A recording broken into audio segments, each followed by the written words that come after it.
This is the podcast, the greatest pod of all. This is the podcast. It's always on the ball. Yes. I feel like I've heard that before from somewhere. You reckon? Yeah, that song. What, like a theme song from the Cats? Yeah, maybe. Something like that. Hey, a bit in the podcast today, we're going to talk snack shaming. So 3-year-old cops a passive-aggressive note from a teacher saying, please help us encourage children to have healthy eating at school. Oh, the broader question is, when has someone sent a passive-aggressive letter or note and it's been well received? No, that's true. Why would you think you're going to make a difference or do something really good when you're passive-aggressive about it? But you know when you're being passive-aggressive, you're fully aware. Yeah. Yeah. Are you going to wear that today?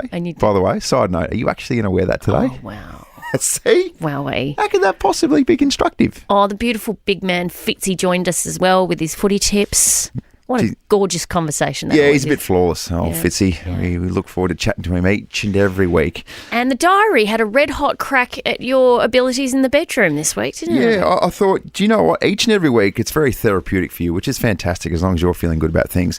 It's a chance for you to really, really vent and smash me. I didn't think, well, maybe it was the only other avenue to go, was to give me some absolute solid feedback about just how bad I am in the bedroom. Yeah. I mean, if you want to do the diary, that would be your opportunity to return serve if you want. I can take it. No, look, it's okay. I'll keep those thoughts. And I don't need to do the research. Yeah. No, you don't need to do the work, do you? I'm not comfortable to ask Greg what you're like in the bedroom. I enjoy the podcast. A woman has taken to social media to vent her frustration after her 3-year-old son was snack shamed by a teacher. So the teacher wrote this passive-aggressive note on her little boy's Pringles container, and it said, please help us make healthy decisions at school. There's a strong passive-aggressive message behind that. Yes. So there, I said it before. Navigating the lunchbox waters is just very, very perilous. It's always hard to know what you can and what you cannot put in there. Do you make your kids lunch ever? Like ever as a dad? See, we're talking like ever in the 5 years that you've been a dad? Exactly. We're talking about passive-aggressive messages and straight away it's like, oh, I thought we were on the same team. And then bang, I get smashed with a passive-aggressive question. How many times have you done it? Just once. I don't know what I'm doing. No. It's hard. It's not as easy as it looks. When you did it that one time, what sort of theming did we have in your little bento box that you made for your kids? Look, there was a pretty solid sugar theme, I must say. Oh, no. And I got snack shamed, quite rightly so. I got snack shamed by my wife. Yes. She was like, you need to mix it up with this, this and this. And Henry likes this particular sandwich without crust and cut this particular way. And I was like, I just gave him some chips. Yep. I threw in one of those little red cheese things. Baby Bell cheese. Yes, Baby Bell cheese. That's not even real cheese. A few little other things. Yeah. And said, there you go for it. Off you go. Off you go. Get it all in there. There's quite a few rules, like you can't have nuts. My mum got in trouble for packing carrots. Sorry, I'm just going to jump in. I got a text from my wife. What'd she say? Once? Question mark. Never. Oh, dear. I haven't been snack shamed for unhealthy food, but I've been more sort of shamed for the packaging. So the beautiful lady who has raised all my children through her creche will just say, oh, those yogurt pouches, so bad for the environment. Why do parents pack them? And I was like, ooh, never again. Sorry, Susan. Would say that to you quite well knowing that you have packed them. Back the yogurt pouch, yeah. Right, okay. But I don't mind that. I don't mind her teaching the kids to be environmentally conscious when it comes to packing their lunch boxes. That's okay. It's all right. 132410. Let's do this. Have you been snack shamed? Are you a snack shamer? Are you one of those teachers who leaves little notes on containers saying, please help us make healthy choices? Yeah, even snack shaming work colleagues who bring in, say, last night's leftovers or, I don't know, say they're having a bit of a day off on a Thursday and Friday and they're having a bit of a burger and chips and you're like, ooh, letting go, are we? Oh! That sort of stuff. All right, we'll take your calls next. When your work colleague has microwave scrambled eggs every morning after the show and you go, ooh, not sure about that. What a beautiful, healthy alternative. With baked beans. Yeah, that's fine. Who would do such a thing? Also, you can change it up every Bless now them. and then, mate. No, strict creature of routine. Right, give us a call, 13 24 10. Don't forget as well, we do have 3 Tasting Australia's Club Meds up for grabs with special alternate varieties masterclasses. That's thanks to Tasting Australia and 7 News Adelaide. We'll take your calls next. Or 13 24 10, microwave eggs. Discuss. Discuss? How good? We're talking snack shaming this morning. Let's go to Tana from Morford Vale. Good morning. Good morning, guys. So it turns out teachers don't just snack shame children, they also snack shame other teachers. Oh. So I'm a teacher and I was in the staff room and I was eating a hot cross bun at the time. It was April. What a great time of the year. Delicious. And a teacher who had only just started there recently walked in, looked me up and down, took half of my hot cross bun and was like, you don't really need that, and then walked off. Oh, yeah. Oh, my God. Oh, gosh. And you were fine with that. You accepted that feedback there, Tana? Not really. I was actually pregnant at the time, so I was quite outraged. Oh, if you're anything like me, Tana, you'd be like, give me all the food when you're pregnant. All the food, Andrew. What a brave move as well. To steal a hot cross bun of a pregnant lady. Oh, for personal experience, if I was to dare do something like that to my heavily pregnant wife, yes, I'd fear for my own safety, and rightly so. Well, have you seen what happens when I try to steal little bits of your food and go nom, nom, nom, nom? You get so angry. I'm not even pregnant. No. Let's go to Marnie from Warriedar. Good morning, Marnie. Good morning. There's really no winning in this situation. I got snack shamed by another kid for being too healthy. Oh, what happened? So this was like, I was at a brand new school, one of my first couple of days. I'm munching on some like cut apple slices and the other kid's eating a chocolate bar. And he points at my food and he goes, that's not recess. Oh, it's what sort of recess is supposed to be, isn't it, Marnie? Who'd have thought? Oh, Olivia from Craigmore, good morning. Snack shaming, what happened? Good morning, guys. I'm the snack shamer. Oh. So it's all done with good intention and love. My husband, every day after work, I ask him, what'd you have for lunch today? And he turns around and goes, oh, just a bit of salami and cheese, which he thinks is the perfect meal and completely 100% nutritious. But I just remind him, you've got to have a full meal so that you can get through the rest of your day. Yeah, just a little bit of salami and just a touch of cheese, just to tide me over until dinner time. I'd love to know the actual amount that's going inside him. No salad, just a few slices, and apparently that suffices. How old's your husband, Olivia? Should he be familiar with the food pyramid by now, do you think? He is 28, but he's quite a picky eater, so we've been working on that, and we're getting a lot more veggies in our diet every day and full dinner. Sounds like you're dealing with a toddler. We're going through the same process with my 5-year-old son. Oh, good on you, Olivia. Also, my other question is, what is even in salami? I'm not really sure, but it's delicious. My kid asked me that the other day. What's in this? I'm like, I don't know. Those little white bits. What is that? Are definitely parts of an animal that you shouldn't be putting inside you, but it's so nice. Fuck. Really delicious stuff. Speaking of, Tasting Australia's Club Med with special alternate varieties masterclass. Thank you so much for the calls. Nothing beats a cosy winter getaway or escaping to a tropical paradise. If you're thinking about an early winter escape, whatif.com has just the place. Check out great accommodation deals across Australia on the What If app. What If? It's Aussie for travel. Right now, all hail King Chuck. About time we had a royal chat. I've been pushing for this for weeks and weeks, and finally, my wishes have been granted. Oh, yes. It is Queen Rossanna from the Channel 7 newsroom, live from London. Good morning, Rosie. Oh, good morning, Jodie and Hayesy. How are we? Yeah, going very well, thanks. You sound chippy, you sound up and about, and thank you for not being over there. Usually some people go over there after 3 or 4 minutes. They're like, oh, how are you? Oh, this is how I talk now. No, it's not. No, it's not. You stay true and you stay to your good Aussie accent. Hang on a sec. I've still got a few days here, so you never know. I might come back with an English accent. Hey, something going on over there? What's happening? Oh, well, what do you think, Hayesy? I think we're about to witness some very important history here. And what's it looking like? About 36 hours' time. So it's about 10 o'clock in the evening in London here. So I'm tucked into bed, but it's been go, go, go all day. It really is like this festive atmosphere through the streets of London, all around Buckingham Palace. Security is absolutely crazy.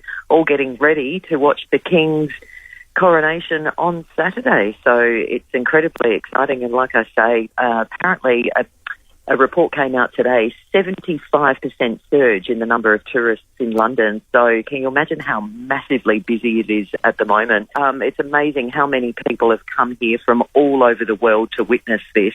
It's going to be huge. The biggest show of pageantry we've seen in like 70 years since the Queen was crowned.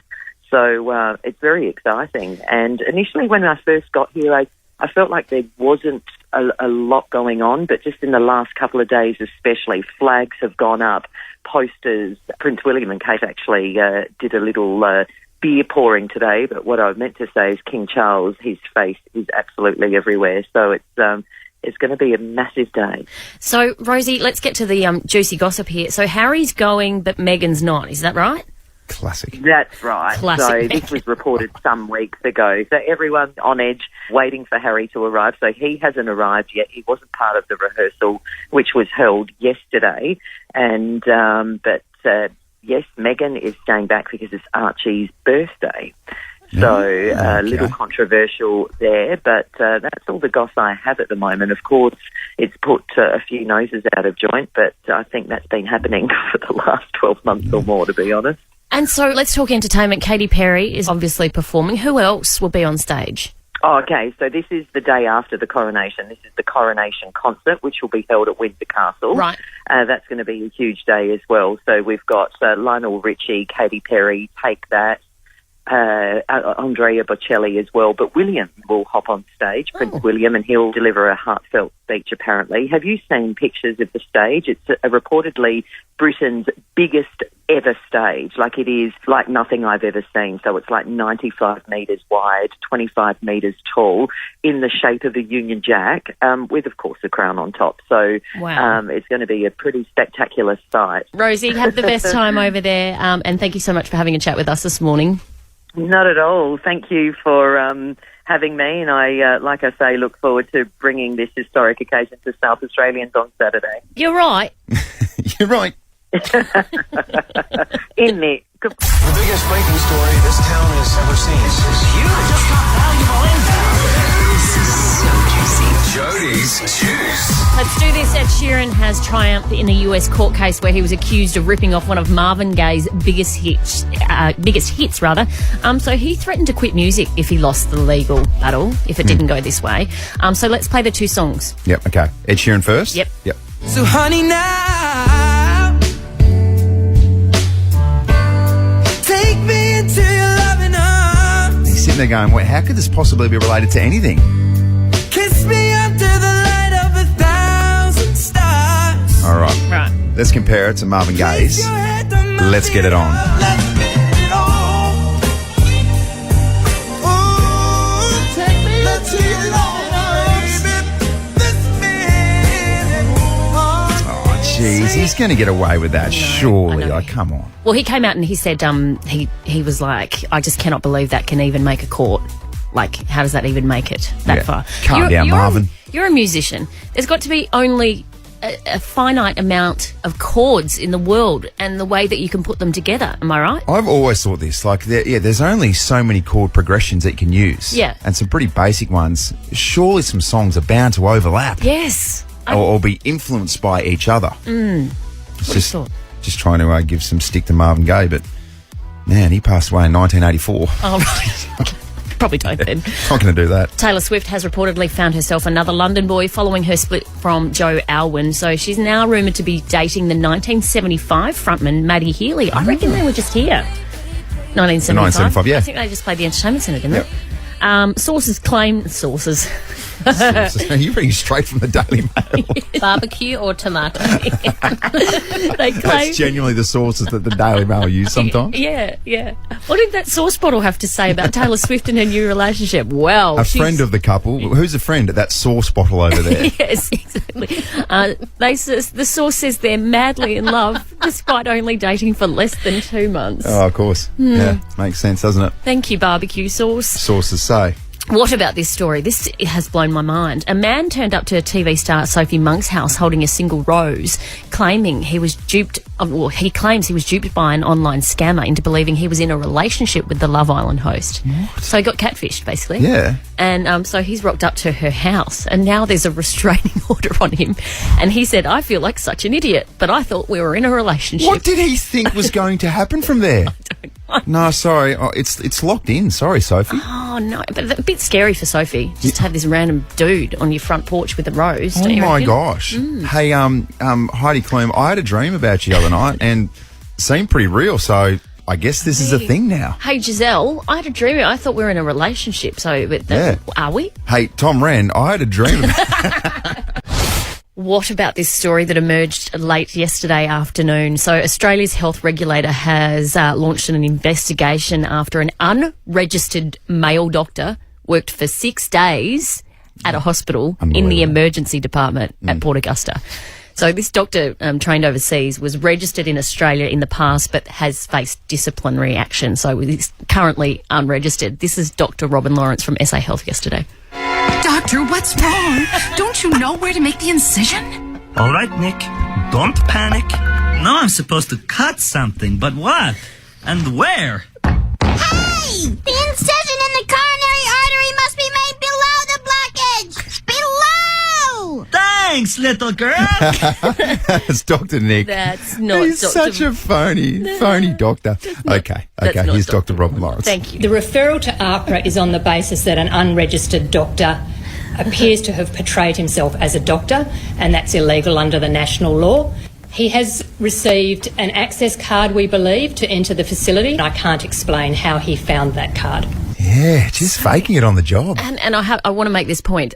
No one has come out of this, scathed. Do you know what I mean? No one's been injured. So even though he treated 15 patients over 6 days, and it wasn't like he hadn't studied to be a doctor. Yeah. So he did have some qualifications. He just wasn't registered at the time. Right. But how did he get the swipe card? And I was in that press conference yesterday, and the guy from the advertiser who just calls a spade was like, "So some blokes just walked off the street into the emergency department. What the hell?" Isn't it amazing? Well, I mean, anyone can be a doctor. For example, you've got Dr. Dre. Yes. Dr. Dre performs open heart surgery. Yes, he does. I believe. Yes. He's a neurosurgeon. He's a neurosurgeon. Just sometimes you just got to fake it before you make it. Dr. Evil. You got Dr. Evil? Mm-hmm. Yes, I'm not sure where he got his degree from. No. Yeah? Oh, you're an idiot. Evil school. Evil school, of course. Commerce, the University of Evilness. Yeah, just faking it on the job. Yeah. It's unbelievable. So many people have done this. 13, 24, 10. When have you sort of overestimated your qualifications to get a job? When have you absolutely faked it to get yourself employed? This feels like a little episode of Are You Schnitting Me? But I applied for a job when I was like 22, 23, and the absolute bare minimum was a marketing degree. Yeah. And I said I had one. I didn't check. And I basically was put on trial for a day or two at this place in the city. Yeah. And I have never been more confused in my life. I got found out. And they sort of looked me up and down a couple of times before I was like, look, this is not for me. I jumped in before they got me and said, look, this is not for me. Yeah. I don't like this. Yeah, I'm going to jump before you push me. And I'm like, we were so about to fire you. Did you study anything?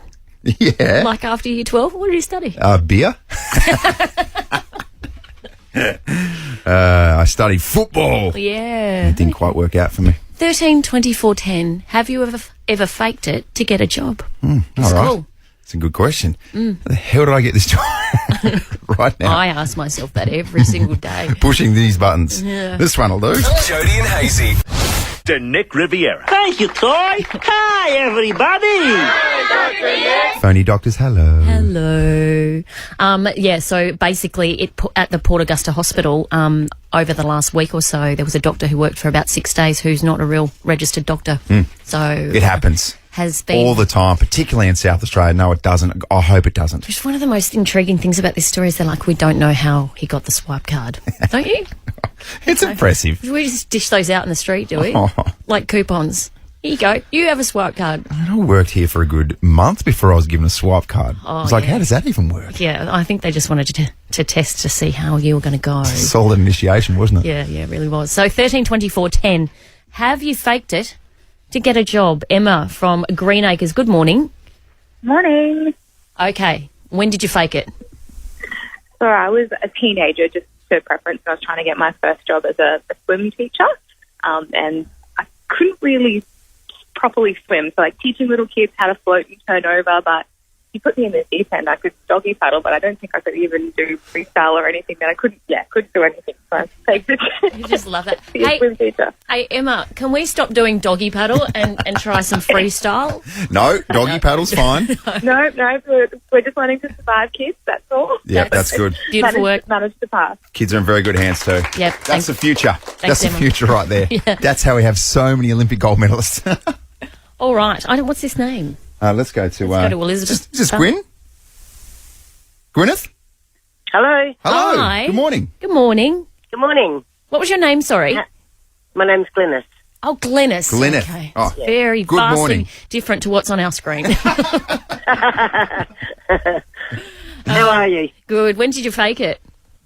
When I was about 19, I walked into a club here in Adelaide and said that I was had been doing bar work interstate for the last few years. Yep. And bluffed my way in, and very first beer that I went to pour, I was that nervous that I smashed it on the tap of the beer tap. And, just from there on, I was there for about 5 years. Well, there you go. There you go. Just got to fake it until you make it. I mean, Exactly. is bartending a complicated skill? I've never bartended. Yeah, absolutely. So I did the same thing basically, but I did my RSC, my bar course. But if you go into a bar and people come up and they're like, just get us an espresso martini or a Manhattan or something, and you don't know it, like, that's trouble. Yeah. And also the art of the perfect head on a beer, it's not easy. No. So the good guys make it look easy, but it is not easy at all. Yeah. I mean, Okay. you used to play at the Lion, didn't you? You used to play guitar. But, Yeah, we kept hydrated. you Yes. spent more time just perched on one of the stools, I hear. Yeah, you've just got to know the product. Don't you? Do you know what I mean? Yeah. Wait a minute, Doc. Are you telling me you built a time machine? Hayesy on Miss Daysey. All right, my beautiful friends, time for a crash course for Friday, the 5th of May. Just a bit of knowledge on exactly what happened on this day through the ages. When I need information, I come to you, Andrew Hayes. It's a natural source. It's what you do. Yep. Chock-a-block full of knowledge. Let's go straight to the top.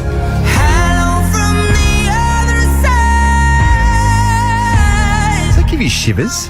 Yeah. Gives me Is it cold in here or what's happening? Oh, no. Am I feeling emotions? No, it's just Adele. It's My fine. gosh. You're okay. 1988, Adele was born in North London. Today is her 35th birthday.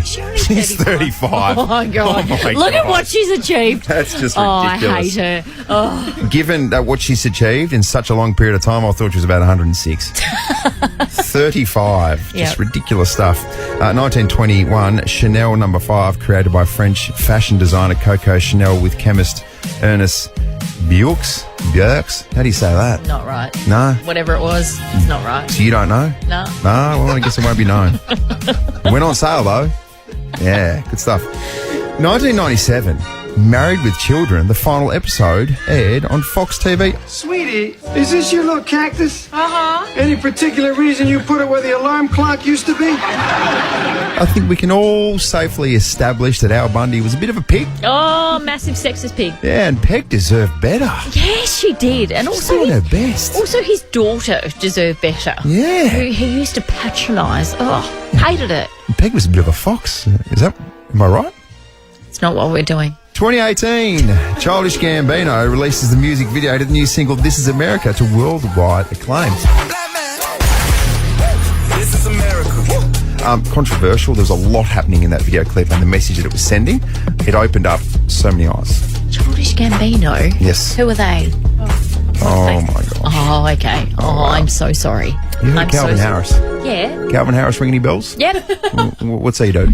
He's a DJ. Correct. He smashes buttons. Yeah, he does. He presses the absolute out of play. His song Summer was #1 song on May 5th in 2014. Enjoy. It's Jodie and Hayesy. When I met you in the summer.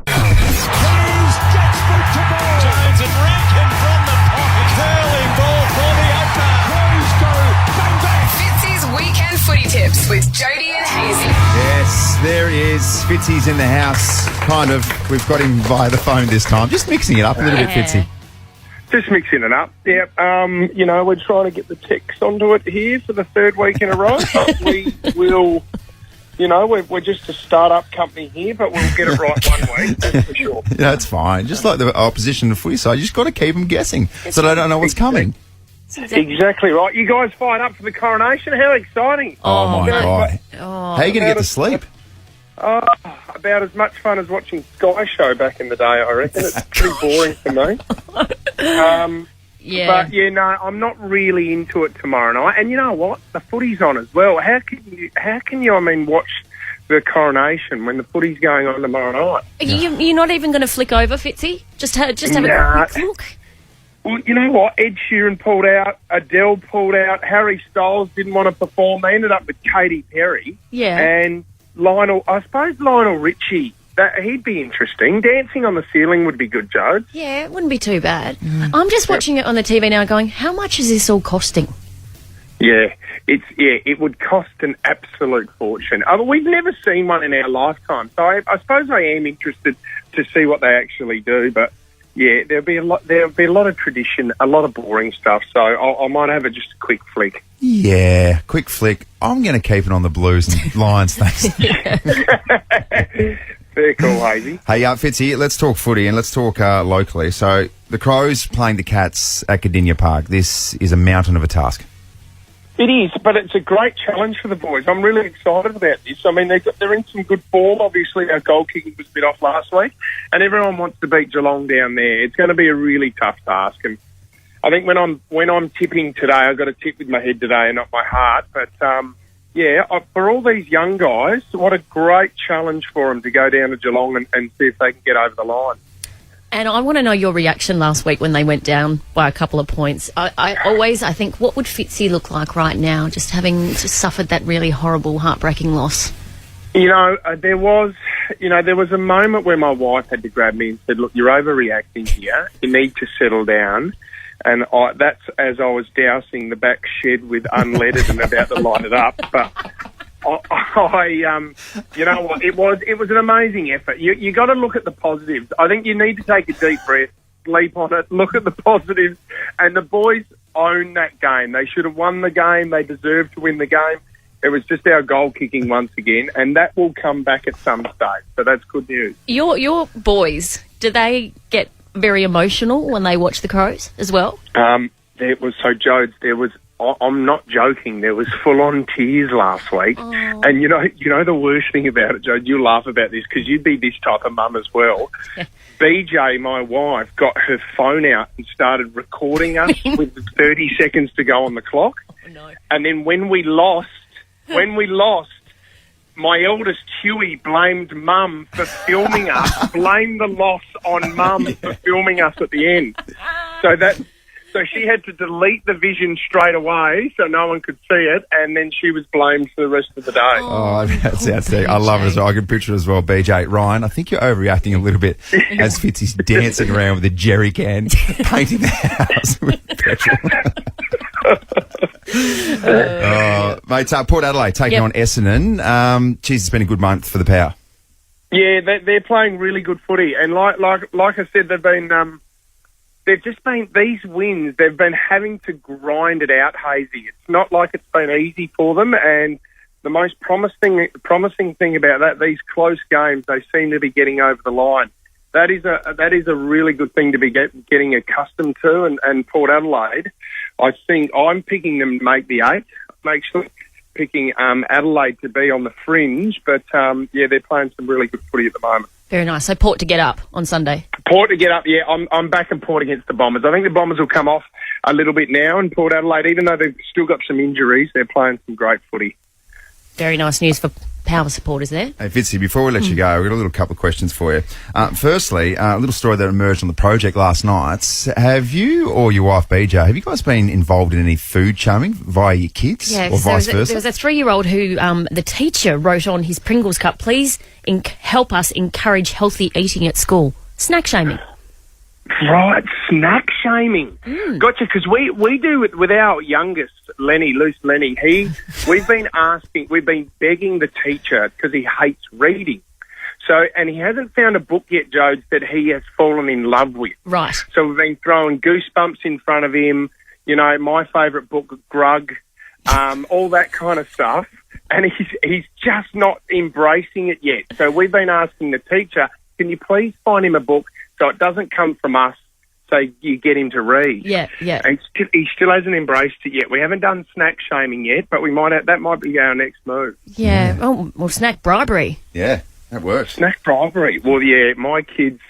I tell you one thing. We may have been living in Sydney for the last 12 years, but our addiction to haze is still quite high over here in Sydney. What's your poison? Peppermint frogs? Oh, scorched almonds. Oh, man. I could nail a whole bag of scorched almonds, which is a horrible thing to say, but I do regularly. Don't talk about that in front of newsreader Abby. She's giving up caffeine and chocolate. Yeah, she's on edge too. She's dangerous. She's on the edge. She's triggered. Fitzy, thank you so much for joining us this week once again, and have a great weekend. You too. Have a great weekend. Love you guys. See ya. A big show today. Make sure you catch up via the podcast, and plenty more coming up next week, Jones. Yes, we've got an Earth Clay Mother's Day prize, which sounds outstanding, and 10K a day for May as well, and Tom Due Day, and that all rhymed. Yeah, this is just so natural. Isn't it? It felt right, didn't it? It's time for everyone's favourite part of the week. Okay, so this is where I just diarise what happens during the week, and real heavy theme this week about your proficiency in bed came into question because Gwyneth Paltrow came out. Didn't know that you were speaking to Cara behind my back.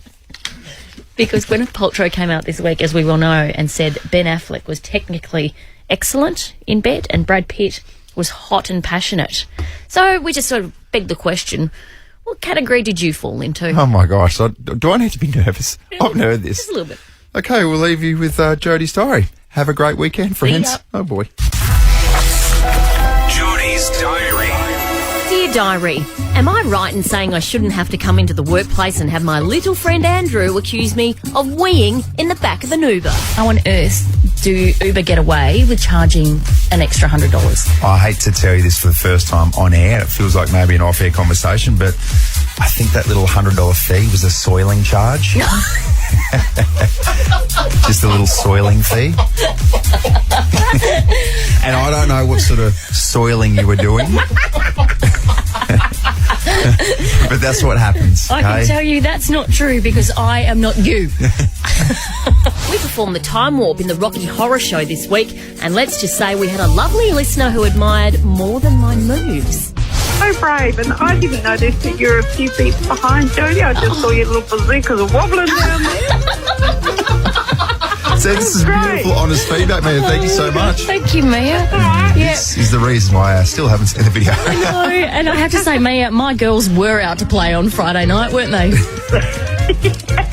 Yeah, why not? You got them, flaunt them. Yeah, give them a go every now and then. Just let them go nuts. Well, the Kings getting coronated, I think, this week. Look no further than Jodie and Hayesy for all your monarchical news. Russell Crowe was weighed in on the need for the monarchy. Did I say that? Monarchy. And while the King's getting coronated, we had the Prince of OnlyFans in the studio introducing Hazesy's mate, Seb Gilhouse. Well, Andrew, not often you do anything very nice for me, but you've brought in a delicious treat this morning. Yeah, I really have. It's quite a big treat as well. So, OnlyFans, I'm completely oblivious. Like, I have never been on it. I don't understand what it's about, but, so, yeah, you're going to have to teach me. Yeah, sure. I mean... We'll organise another time. It's the right environment, but we'll sort it out. You know what I mean. I definitely wouldn't mind playing Twister with Seb. Ever played Twister, Andrew? Do you love a good game of Twister? I've never played Twister in my life. Are you?